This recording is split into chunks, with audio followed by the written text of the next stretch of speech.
एक समय की बात है, भारत के एक गांव में एक बहुत ही लालची आदमी रहता था, जिसका नाम था कलंदर। वह उस गांव के राजा के लिए टैक्स जमा करने का काम करता था और उसी गांव में ही रहता था। उसका काम राजा के लिए टैक्स जमा करना था। कलंदर जो चीज को चाहता, उसे पाने के लिए लोगों से टैक्स लेने के नियमों को बदल देता और टैक्स के नाम पर उनसे जो चाहता वह हासिल कर लेता, जैसे उनकी बकरियां, बैल, फसल आदि। धीरे धीरे कलंदर की लालच की आदत की बात पूरी जगह फैल गई। कलंदर के कारण सब लोग वहां पर रहने से डरते थे। उसके पड़ोसी गांव में राघव नाम का किसान रहता था। राघव का एक बेटा था विशाल, जो बहुत ही चालाक और बुद्धिमान था। राघव का परिवार बड़ी गरीबी में जी रहा था, लेकिन राघव का सपना था कि उसका बेटा एक बहुत बड़ा आदमी बने। एक बार जब सब लोग बैठकर इधर उधर की बातें कर रहे थे, तो विशाल ने लालची कलंदर के बारे में सुना और विशाल ने निश्चय कर लिया और बोला, मैं किसी ना किसी तरह से इस लालची कलंदर को राजा से सजा जरूर दिलवाऊंगा। राजा को कलंदर के इस लालची स्वभाव के बारे में पता नहीं है, इसीलिए ये मुंह मांगे कर वसूल करके सबको सताता है।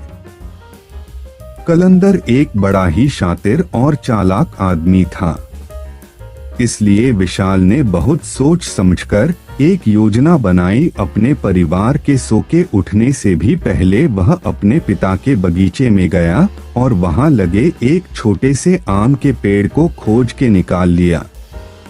विशाल पेड़ को लेकर जल्दी जल्दी कलंदर के गांव की तरफ से निकल पड़ा। उसे किसी भी तरह सुबह के समय ही अपनी योजना के अनुसार कलंदर के सामने पहुंचना था, वो भी तब जब वह लोगों से टैक्स वसूल कर रहा हो। ठीक समय पर विशाल कलंदर के सामने पहुंच गया। उस समय कलंदर लोगों से टैक्स वसूल कर रहा था।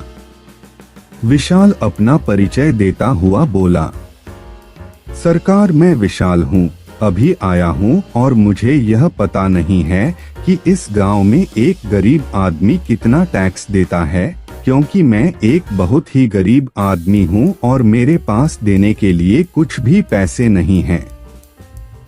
उसकी बात सुनकर लालची कलंदर बोला, कुछ ना कुछ तो तुम्हें देना ही होगा, तुम्हारे पास क्या है? विशाल ने अपने पेड़ की तरफ देखकर कहा, मेरे पास बस यह जादुई पेड़ है, इसके सिवा कुछ भी नहीं है। कलंदर ने हैरान होकर कहा, जादुई पेड़? जादुई पेड़ का नाम सुनकर कलंदर बड़ा खुश हुआ और उसने पूछा कि आखिर इसमें क्या जादू है? विशाल ने चालाकी से हंसते हुए कहा, अरे मालिक, ये बहुत ही कमाल का पेड़ है, जो भी इसके पत्तों को छूता है वह कई घंटों के लिए लोगों को दिखाई नहीं देता। वह पूरी तरह से लोगों के सामने से गायब हो जाता है, पर वह सबको देख सकता है। लालची कलंदर को विशाल की बात पर भरोसा नहीं हुआ। उसने कहा, क्या तुम मुझे ऐसा करके दिखा सकते हो?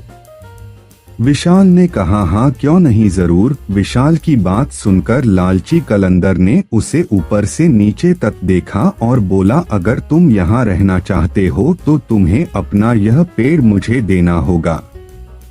मैं तुम्हें इस गांव में बिना कुछ दिए नहीं रहने दूंगा। और इससे पहले कि विशाल कुछ कहता, लालची कलंदर ने उसके हाथों से उसका पेड़ छीन लिया और दौड़ता हुआ अपने घर चला गया।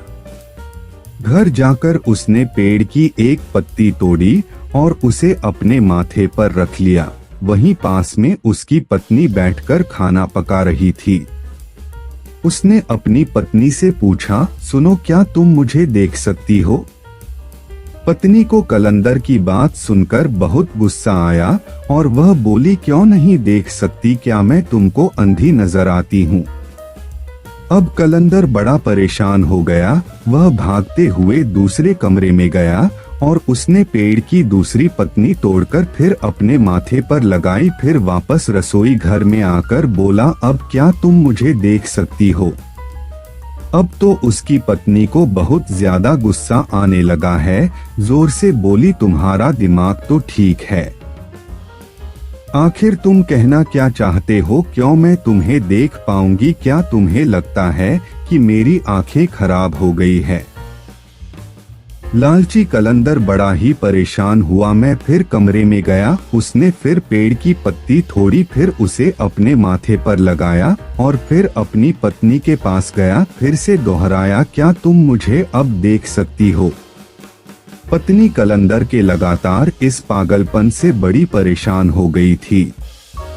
आखिर गुस्सा होकर उसने कहा, नहीं, मुझे तुम दिखाई नहीं पड़ रहे हो, मैं तुम्हें नहीं देख सकती।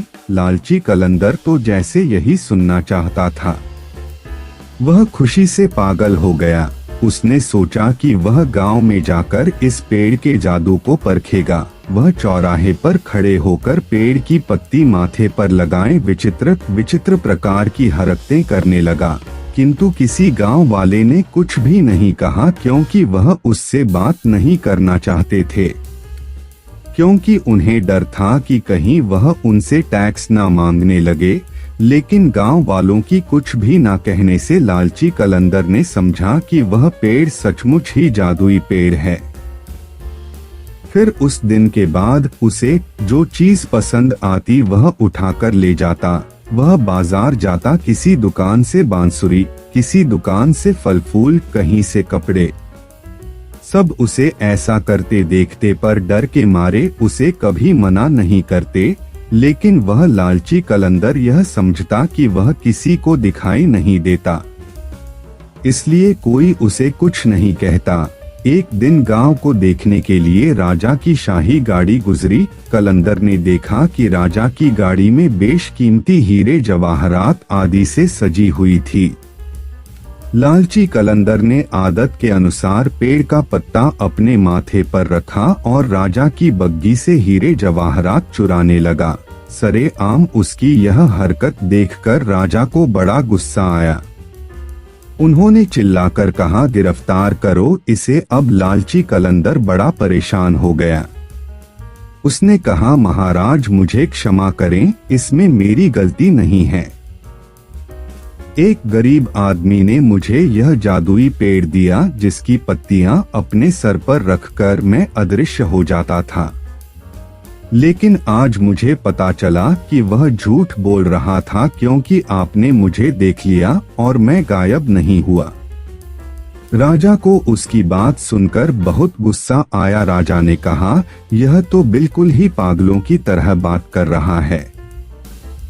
क्या कोई पेड़ ऐसा भी होता है जिसकी पत्ती माथे पर रखकर कोई गायब हो जाता है? ऐसे पागल आदमी को हम टैक्स वसूली के काम पर नहीं लगा सकते। राजा ने तुरंत ही कलंदर से उसकी नौकरी छीन ली और इसके बाद लालची कलंदर सारी जिंदगी उसी गांव में लोगों के सामने अपना मुंह छुपाकर जीता रहा। अपने लालच के कारण उसे सारी जिंदगी शर्मिंदगी झेलनी पड़ी। गांव वालों को जब पता चला कि विशाल ने किस चालाकी से कलंदर को उसके अन्याय की सजा दिलाई है, तो सभी ने उसकी बड़ी सराहना की। और जब यह बात राजा तक पहुंची तो राजा ने विशाल की बुद्धिमानी देखकर विशाल को ही टैक्स वसूली की नौकरी दे दी और विशाल न्याय पूर्वक गांव में टैक्स वसूली का काम करते हुए आराम से जीवन बिताने लगा। लालच और अन्याय के कारण कलंदर को अपनी जिंदगी लोगों के ताने सुनकर शर्मिंदगी के साथ बितानी पड़ी। दोस्तों, हमें कभी भी लालच नहीं करना चाहिए। जब भी हम लालच करते हैं तो अपना ही नुकसान होता है। जिस तरह इस कहानी में कलंदर ने लालच किया और अपनी नौकरी और इज्जत दोनों ही खो बैठा।